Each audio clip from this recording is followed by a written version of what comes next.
Hello, in this video I'm going to explain the method of false position, which is based on interpolation to find the root of a continuous function. So as you can see here, there are some assumptions for this method. The first one is that f of x should be continuous for the interval that we have the root, and it should be smooth near the root. The second one is that the lower bound and upper bound values of fx should not be equal. Fa should not be equal to fb. In this graph, you see fa here and fb here.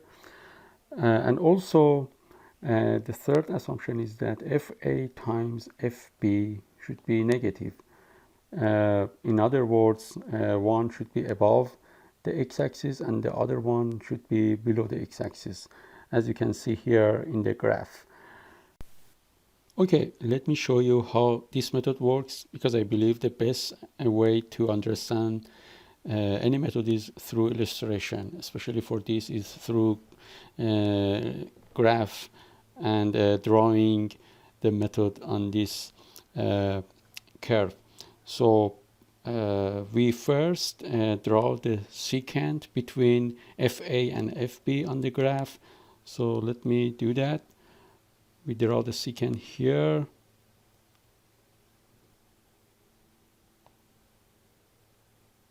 Like this. And then the green line is the secant between FA and FB. The intersection of this green line with x-axis is of interest. So if we name A as x0, we call this intersection as x1. We can find this x1 through linear interpolation. I will show you later. Okay, x1, let's see. Okay, it has a value on the graph. We call it fx1. This is our new point on the graph, and we draw the second secant line, the same that we did for the first one. So, okay, the question is which point should we select? Is it point A or point B? Okay, let's assume we are gonna draw secant between our new point and FA. As you see, it intersects our x-axis away from our root, so it is not our secant line. So the point is FB. So it's we draw the secant line between fx and fb.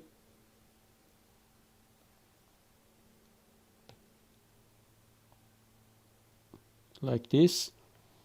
And as you can see, the new intersection point should be always on the convex side of fx. So it should be on the convex side of fx. So our new point is x2, and then the value of x2 is here. Then we draw the third secant line, and as you can see, we are approaching to the root, which is here. So basically that's how false position method works. And as you can see, we have a fixed point, which is a point B in this case. It is fixed, and our lower bound value is updated. FA it's firstly here, and then it's updated as x1 and then x2, and finally it approaches to the root. And that's basically how the false position method works. Okay, let's assume this new curve. The difference between this one and the previous curve is the convexity of the curve. So let's figure out how the false position method works for this curve. Okay, let's draw the second line between A and B, the intervals.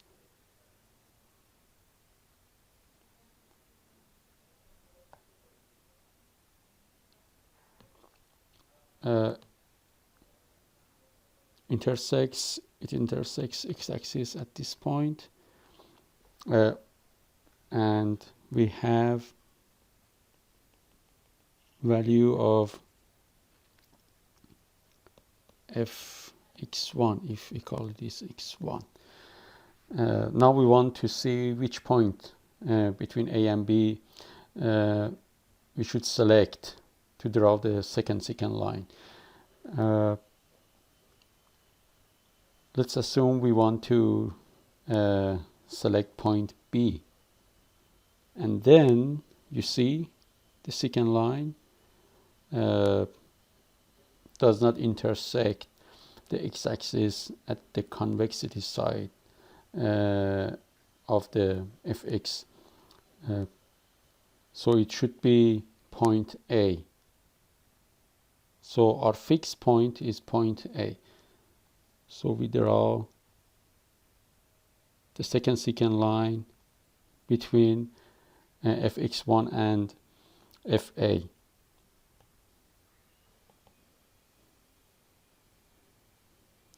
That's our new point x2. And then we have the value of fx2 here. And then we draw the second line between fa and fx2, and then we approach to the root of this red curve. So this is our fixed point here. Why? Because remember, this new intersection point with x-axis must be on the convex side of the curve. So that's the important condition we should always consider for the false position method.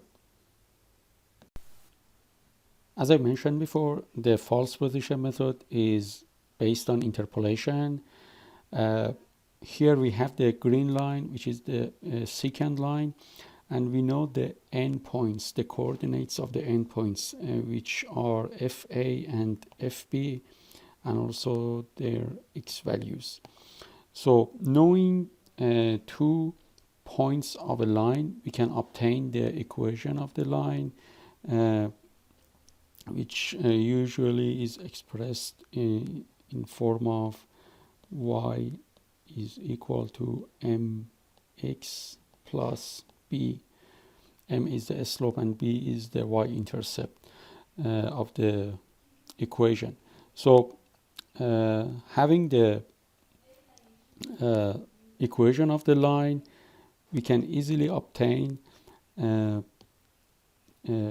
x1 from the line by putting y as 0, then we obtain our x.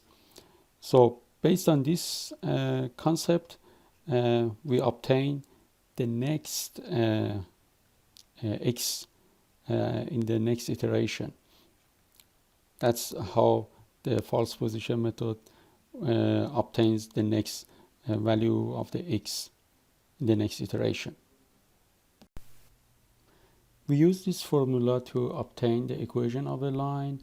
In this graph, as I mentioned, we are interested in y equals 0. Let me put y as 0 in this formula and rearrange the terms to obtain x. So y0 minus fa,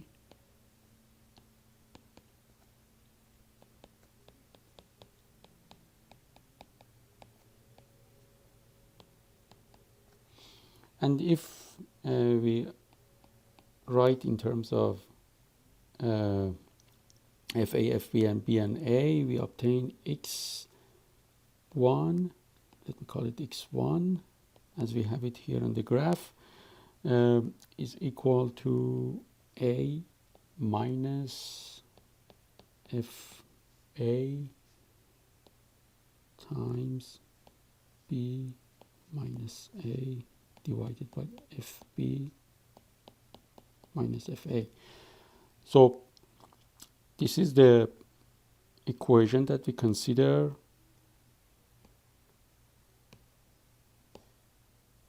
to obtain the intersection of the secant line with the x-axis. That's our first intersection point. The next one is similar. We use the same equation, but with the difference that we just replace a with x1. So it's going to be like this. So we obtain x2. So you remember that we always need to be on the convex side of the curve, and in this graph that I'm showing, FB is fixed, so we just update FA and A. So I replace with A here. So x1 minus fx1 times B is fixed minus x1 fb, which is fixed, minus fx1. So this is our second iteration. The third one is similar. x3 x2 minus fx2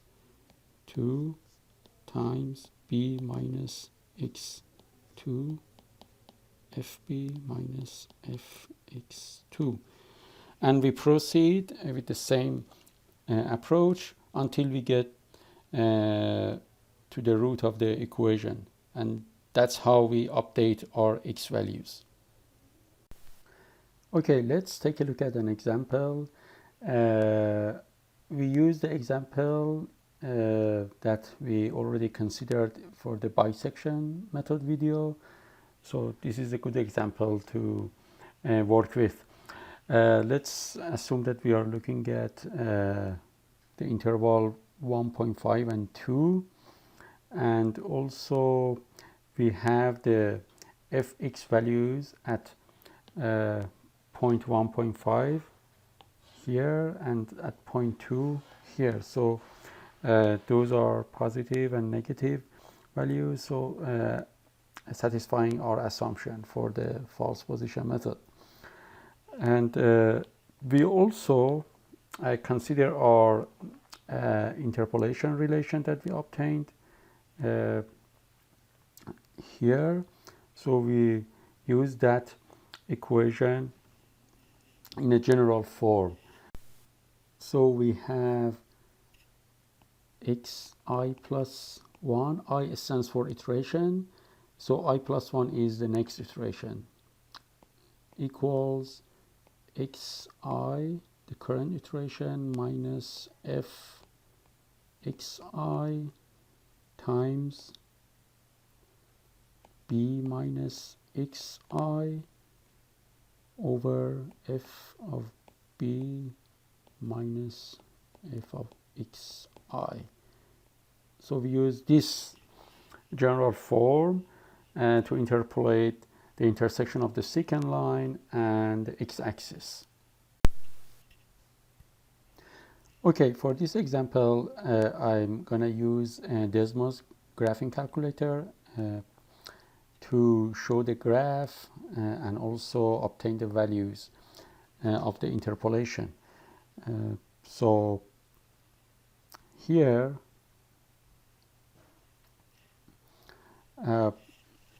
we enter our interpolation function as I showed here in the yellow square. Xi plus 1 equals xi minus fxi times b minus xi over fb minus fxi, and fx is x over 2 squared minus sine of x. So I'm gonna put this interpolation function in the Desmos calculator. X minus fxi, which is our function, so x divided by 2 squared minus sine of x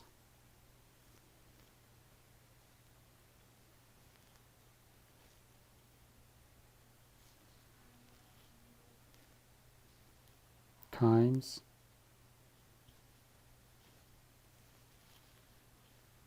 b, which is 2 minus x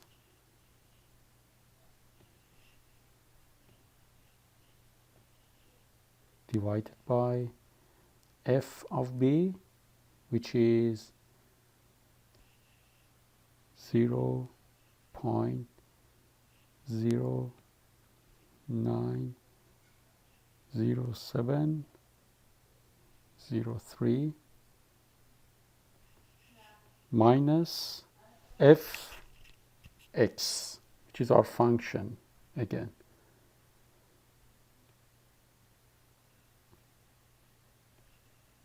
X divided by 2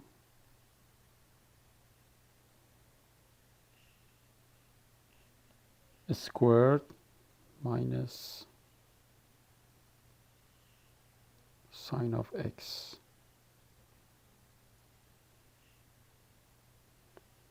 So this is our interpolation function.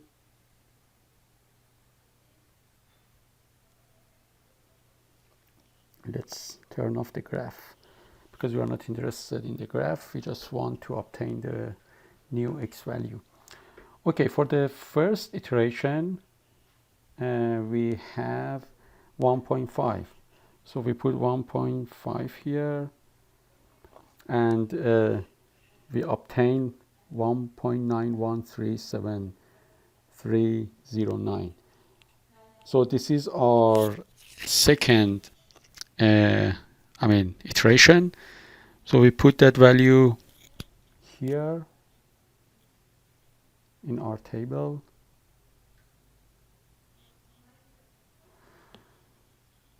So for iteration number 1, we obtained 1.913731. So we put this value as our new x for the second iteration in the Desmos calculator. So here we put 1.913731, and we obtain 1.9330541. So this is the next updated x value. So 1.9330541, and we use this for the next iteration.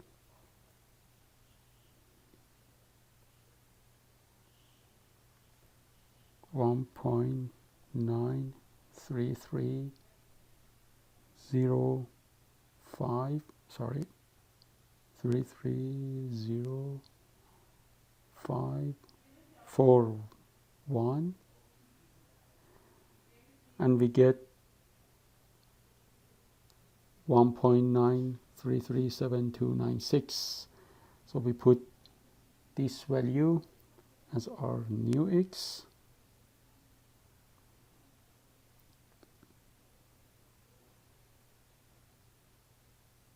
One point 9337296.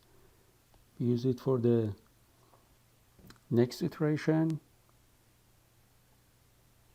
1.9337296. We obtain 1.9337529. So it is 1.9337529. And if we just consider 3 decimal figures in our table, we see that we are converging to the root, which is 1.934. So we consider this value as the root of our example here. That's pretty much the false position method, and we see that we simply using interpolation of a line, of a secant line, we approach to the root of our continuous function fx. If you have any questions, leave a comment down below and I will get back to you as soon as I can. If this video helped you in any way, please hit the like button and subscribe if you enjoy our content and would like to see more. Thank you.